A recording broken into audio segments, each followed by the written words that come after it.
Assalomu alaykum aziz ustozlar va aziz o'quvchilar. Xo'p, sizlar bilan bugun 10-sinf yangi 10-sinf darsligida berilgan hop mitoz va meyoz mavzusidagi mavzuni o'qiganimizdan so'ng keladigan hop berilgan grafik tahlil qiling degan qismini demak sizlar bilan ko'rib chiqamiz. Bu ayrim o'quvchilar uchun muammo bo'lyapti ekan, shuni tushuntirib berishimizni so'rashgan edi.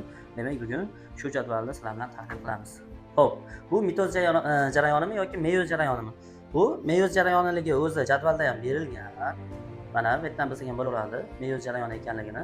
Ya'ni meyozni bilamizki, mitozdan farqi ikki marta ketma-ket bo'linish bo'ladi. Reduksion, dekvatsion bo'linishlar bo'ladi. Demak, meyoz 1, meyoz 2 jarayonlari berilyapti. Biz nimani aniqlashimiz kerak?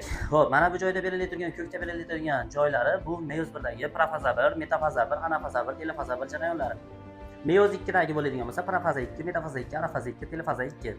Xo'p, meyozda ham mitozda ham bilamizki interfaza, ya'ni meyozga va mitozga tayyorgarlik bo'ladi. Meyozga tayyorgarlik ham, mitozga tayyorgarlik jarayoni ham demak 3 ta bosqichdan iborat bo'ladi. G1, S va G2. G1 prosintetik, sintez va fotosintetik davrlardan iborat bo'ladi har ikkisi ham.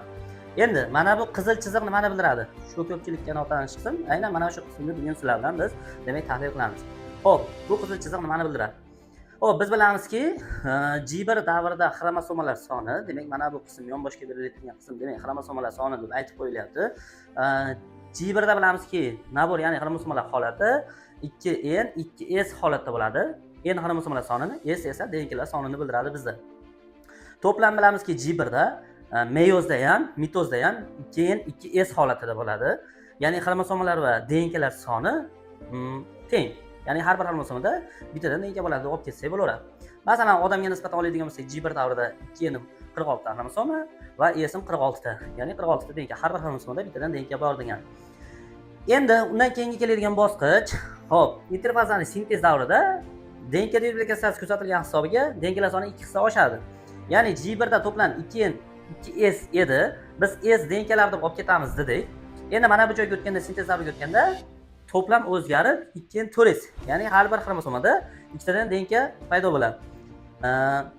Demak, mana bu qizil chiziq bizda nimani bildiryapti desa, bu qizil chizig'imiz xromosomalar sonini bildiryapti.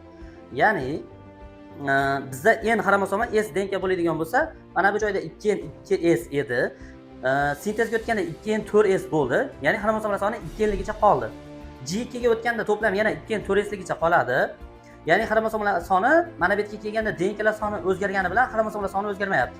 Mana. Shuning uchun qizil chizig'imiz o'zgarmayapti. Bir tekisda kelyapti. Endi mitozni, meyozni birini bosqichlari boshlanyapti. Profaza 1, metafaza 1, anafaza 1, telofaza 1.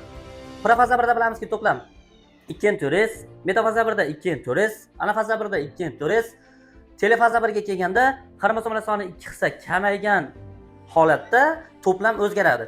Ya'ni mana shu joygacha 2N bo'lib kelganligi uchun, xromosomalar soni o'zgarmaganligi uchun, diploid holatda bo'lganligi uchun mana shu joygacha, ya'ni telofaza 1 gacha xromosomalar soni o'zgarmaganligi uchun mana chizig'imiz bir tekisda kelyapti.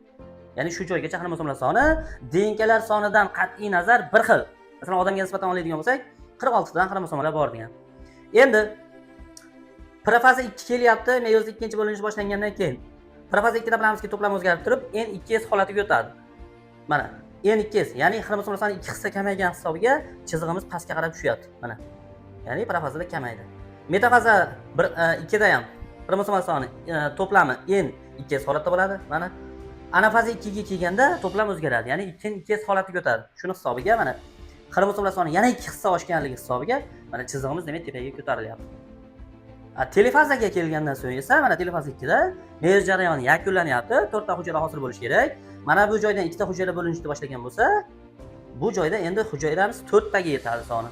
Demak, mana bu joyda har bir 4 dona hujayrani har birida NS to'plamli xromosomalar borligi hisobiga, demak, anafaza 2 da 2N 2S bo'ldi. Mana telofaza 2 ga o'tganda esa NS holatiga o'tganligi uchun xromosomalar soni 2 hissa kamayib turib, mana bu chizig'imiz yana pastga qarab tushyapti. Demak, bizga qizil chiziq nimani bildiradi desa, biz demak xromosomalar sonini bildiradi deb aytishimiz mumkin. Yana sizlarni qiziqtirgan qanaqangidir mavzular bo'ladigan bo'lsa, yangi 10-sinf darsligi yoki 7-sinf darsligi bo'yicha qanaqadir muammo bo'ladigan bo'lsa yoki masalalar bo'limida qanaqadir muammo bo'lsa, demak, kommentda bemalol izoh qoldirishlaring mumkin. Rahmat e'tiborlaringiz uchun.